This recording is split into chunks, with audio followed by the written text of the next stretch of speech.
I have to define SJW because some people don't know what it means, and actually several people have asked what it means. SJW stands for Social Justice Warrior, and it was created ironically and sarcastically to deal with people that were kind of bubbling up in a lot of different areas in geek culture, video games, sci-fi, and comics. These people are basically professional troublemakers, but it's more than just that. They clothe themselves in the guise of virtue in order to get attention, get jobs, destroy other people. There's a lot of destroying. And that's one of the things I'll bring up, that SJW is about destroying. It's not really about creating. They don't create anything lasting. It's actually been somewhat co-opted by people who are SJWs because they take it on face value and they get this very, it's very comical. They're like, something's wrong with social justice, or they're like, I'm proud to be a social justice warrior. One example would be with Captain Marvel. No, I haven't read Civil War 2, although that is on the list of things to read. That being said, I seem to see Captain Marvel around everywhere at the moment. I've also come to learn that she's not a very well-liked character. I mean, she's sort of being held up as the poster child of SJW Marvel, taking a reasonably popular character, as in Miss Marvel, desexualizing her, making her look more militaristic, and essentially forcing her out there as the current standard bearer. And I don't see anything coming out, nothing's leaching out, so it looks like the racism is still in there. So tell me what you think about this video. I mentioned Hitler thing. It's a couple things on top of each other. Number one, this popped up in America last year that punch Nazis was really punch anyone who you don't agree with, as long as you're on the left and they're not on the left, or not on your part of the left. How to spot an SJW Marvel story. First of all, there are low or no stakes. A lot of these issues are entirely dialogue.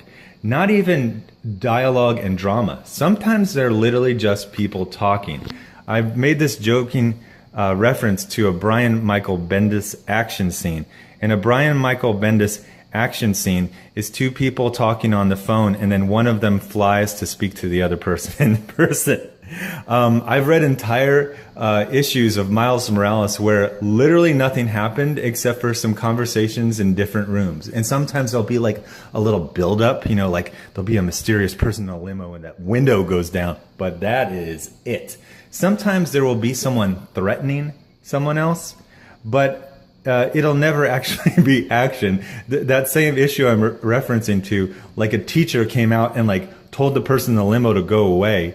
It was it's 55-year-old, probably administrator or something like that. And I was like, oh, that was the action scene for this $4 book about a guy, superpowers built around fighting that he didn't use. That leads into villains that are either purposefully portrayed as jokes or are defeated very easily. Now, there's a trope in, and even in action, like TV shows, is that you will start the show showing the hero doing really good. They'll beat a mid-range villain, and then they'll be kind of proud of themselves, and that's when Venom comes. And so they get wrecked, and they're like, oh man, I've been fighting Paste Pot Pete and thought I was good, and Venom came out of the woodwork and he stole my lunch money right in front of my girlfriend. This is so embarrassing. Then they've got to rise to the occasion.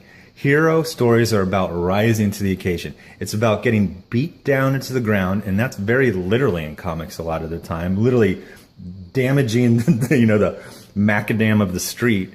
And then you literally rise and you fight and you defeat that guy. And that's where all the, the emotional weight of comics come from. because then that leads to being symbolism for more normal struggles that the reader goes through.